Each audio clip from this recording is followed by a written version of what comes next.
There is a special kind of silence that exists in the space between expectation and reality. It's a hollow, airless void where hope goes to die. I heard that silence on Christmas morning, sitting in my parents' lavishly decorated living room, as the last of the wrapping paper was swept away. The air was thick with the scent of pine and expensive perfume. The towering tree, a flawless balsam fir, glittered under the weight of 1,000 ornaments, each one a testament to my mother's curated perfection. My sister, Jessica, was the sparkling star beneath it. At 25, 2 years my junior, she was the embodiment of my parents' ambitions, a flawless, preppy clone who had married her college sweetheart and now lived a life of carefully managed leisure. I, on the other hand, was Amelia, the afterthought. The pragmatic one. The one who'd chosen a state school over an Ivy League, who worked as a graphic designer, and who, at 27, was still happily, bafflingly single. I was a smudge on their pristine canvas. The gift-giving ceremony was a ritual of favoritism, but this year felt different. There was a palpable tension, a gleam in my father's eye that I mistook for inclusion. For my girls, he'd boomed, his voice echoing in the cavernous room. He held up 2 small, identical boxes. My heart foolishly did a little flip. Maybe this was it. The year the scales would balance. Jessica ripped into hers with the practiced grace of a game show hostess. Inside, nestled on black velvet, was a key. Not just any key. It was sleek, modern, with a blue and white BMW logo. "No way," she shrieked, jumping up and down. "Daddy, is it outside?" My mother beamed, clutching her pearls. "Go see, darling." They all rushed to the bay window, drawing back the heavy velvet curtains. Parked in the circular driveway, gleaming under a soft dusting of snow, was a brand-new BMW X5, its crimson paint a vibrant slash against the white landscape. A massive red bow was stuck to its hood. A $60,000 slash of confirmation. I sat frozen on the velvet ottoman, the small, weightless box feeling like a lead brick in my hands. "Open yours, Amelia," my mother said, her voice a little too bright, her eyes not quite meeting mine. Slowly, I untied the ribbon. I lifted the lid. Inside, nestled on cheap white tissue paper, was a ceramic piggy bank. It was garishly painted, with a stupid, smiling snout and the words "Save for a rainy day" scrawled across its rotund belly. It looked like something from a dollar store clearance bin. The price tag was still on the bottom, $1.99. The silence I mentioned? It roared in my ears. The $2 piggy bank wasn't just a gift, it was a message. It was my father's philosophy in ceramic form. You are not worth investing in. Your dreams are small, so your gifts should be, too. Save your pennies, because no one is going to hand you anything. Jessica was outside, already taking selfies in the driver's seat, her laughter filtering through the glass. My parents were watching her, their faces glowing with adoration. I looked down at the piggy bank. A rainy day. I felt like I was living in a perpetual monsoon. I didn't cry. I didn't cause a scene. That's what they expected. They expected the emotional, dramatic daughter to throw a fit, to give them a reason to label me ungrateful and difficult. I had played that part before. Not today. I simply stood up, placed the piggy bank back in its box, and set it carefully on the mantelpiece. "Thank you for the gift," I said, my voice eerily calm. "It's very thoughtful." My father finally turned from the window, a flicker of disappointment in his eyes. He'd been waiting for the explosion. "That's it? Don't you want to see your sister's new car?" "I've seen it," I said, picking up my purse and coat. "It's very red. I have to go." "Amelia, don't be like that," my mother chided. "It's Christmas. Stay for brunch." I've lost my appetite. I walked out of the living room, through the marble foyer, and out the front door. I didn't look at the BMW. I didn't look at Jessica's triumphant smirk. I walked straight past it all to my own car, a 5-year-old, dependable, but undeniably modest Honda Civic parked discreetly on the street. As I pulled away from the curb, I caught a final glimpse of them in my rearview mirror. They were all gathered around Jessica's new car, a perfect, happy tableau. I was the blurry figure driving away, alone. The numbness lasted for the first 10 minutes of the drive. Then, it began to crack, replaced by a simmering, righteous anger. The $2 piggy bank. The sheer, breathtaking contempt of it. It wasn't just a thoughtless gift. It was a declaration. I was the family's charity case, the one they patted on the head with condescending trinkets. But they had made one fatal mistake. Their disdain had made them careless. And in their carelessness, they had given me something far more valuable than a BMW. They had given me the key to my freedom. My apartment was a sanctuary of my own making. It was small, filled with books, plants, and art I loved, a stark contrast to the cold, museum-like perfection of my parents' home.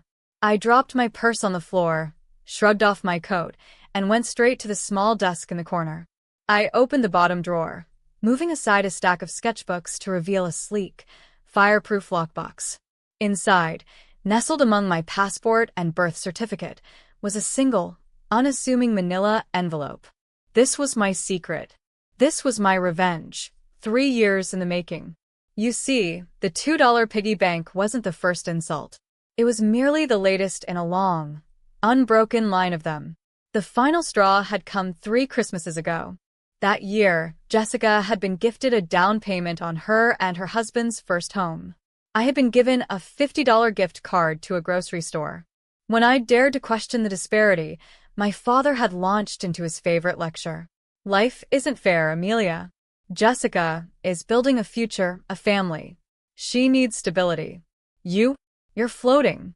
You need to learn the value of $1. That gift card is to help you with the basics, since your career doesn't seem to be covering them.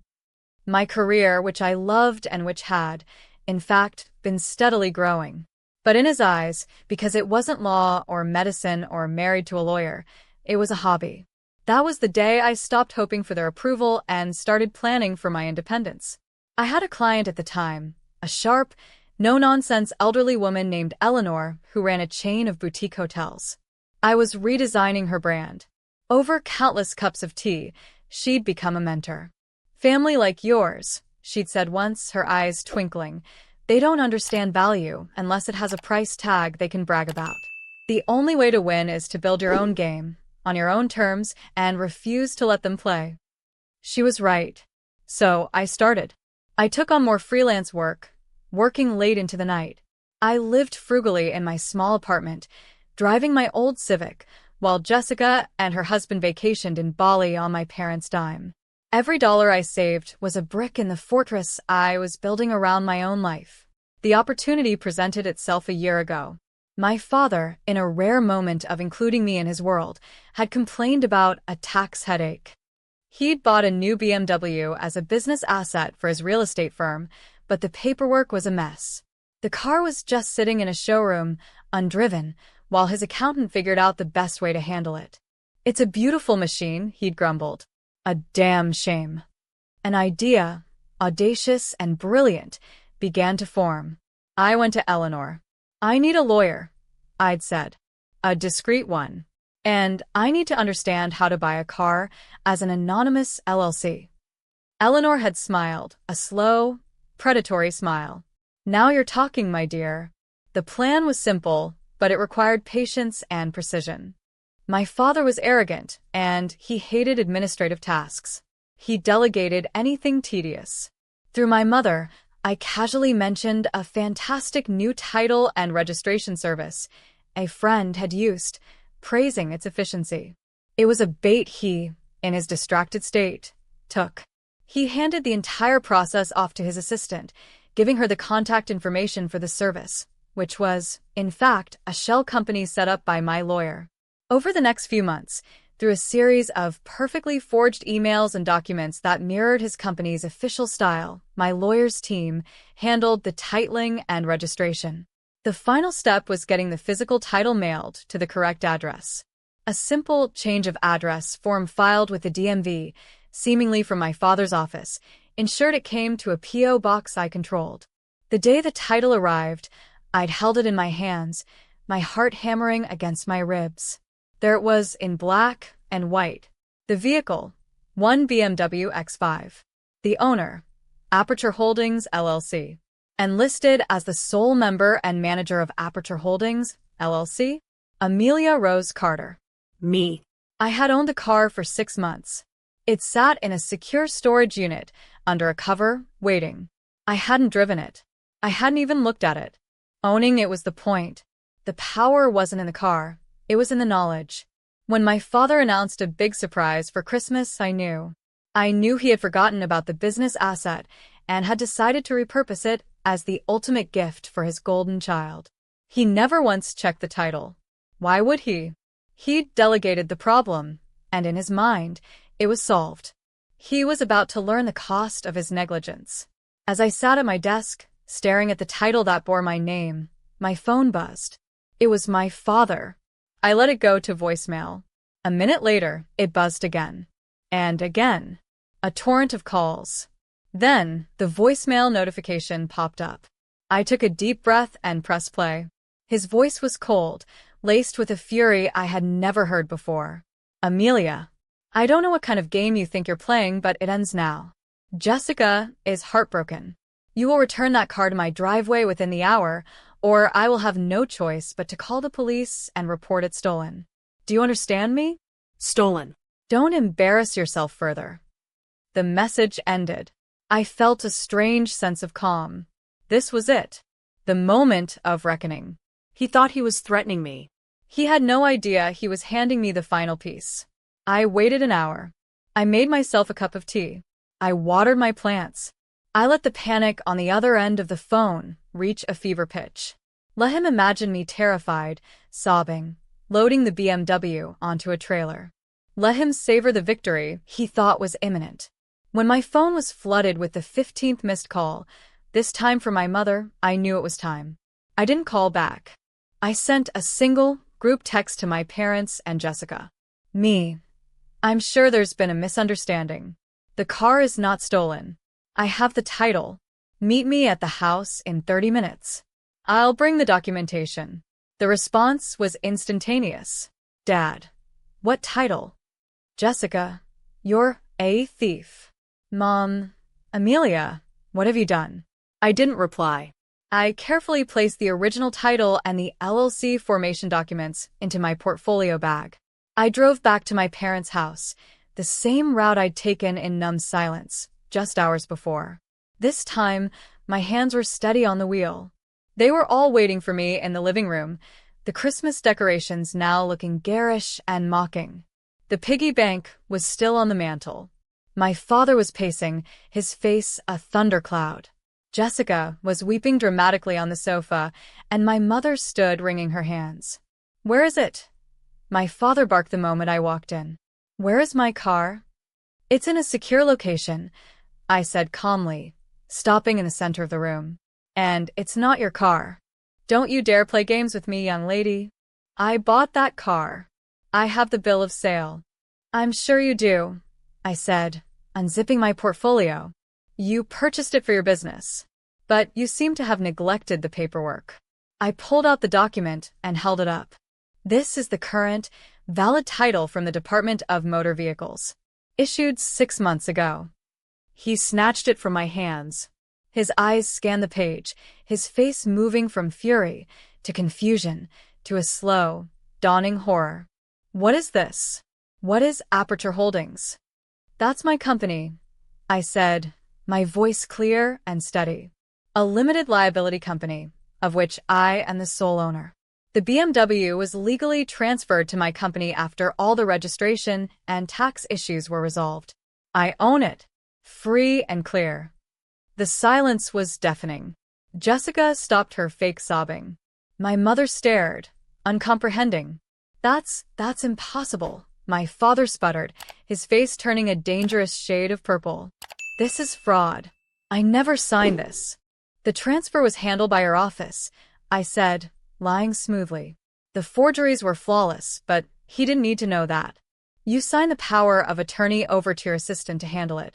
She worked with the title service. It was all perfectly legal. You just forgot. You're a busy man. He was frozen, staring at the paper as if it were a venomous snake. He knew. He knew he'd signed stacks of documents without reading them.